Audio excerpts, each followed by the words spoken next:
కేంద్ర ప్రభుత్వం వంట గ్యాస్ రంగంలో విప్లవాత్మక మార్పులకు శ్రీకారం చుట్టింది. వంట గ్యాస్ కోసం విదేశాలపై ఆధారపడడాన్ని తగ్గించడంతో పాటు దేశీయంగా ఉత్పత్తి అవుతున్న అదనపు ఇంధనాలు వినియోగించేందుకు ఒక భారీ మాస్టర్ ప్లాన్ ను సిద్ధం చేస్తుంది.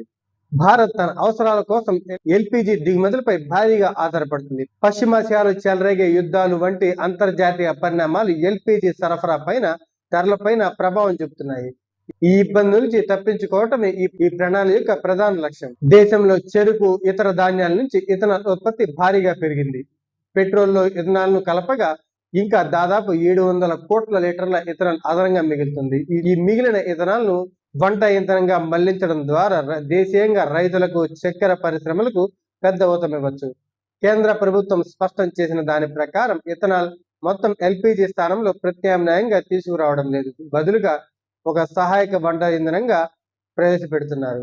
తొలి దశల్లో హోటళ్లు, రెస్టారెంట్లు, కమర్షియల్ కిచెన్స్, స్ట్రీట్ ఫుడ్ వెండర్లు వంటి కొన్ని కొత్త సాంకేతికతను స్వీకరించే గృహాలకు దీనిని పరిచయం చేయాలని భావిస్తున్నారు.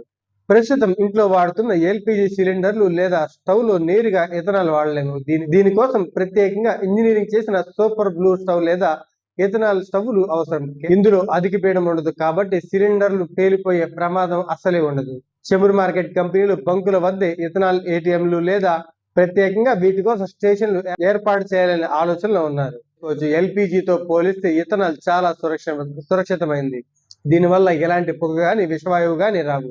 ఇది పూర్తిగా స్వచ్ఛమైన ఇథనాల్ కావడంతో జిల్లాలో గాలి నాణ్యత మెరుగుపడుతుంది. ఎల్పిజి ధరతో పోలిస్తే ఇథనాల్ చౌకగా లభించే అవకాశం కూడా ఉంది.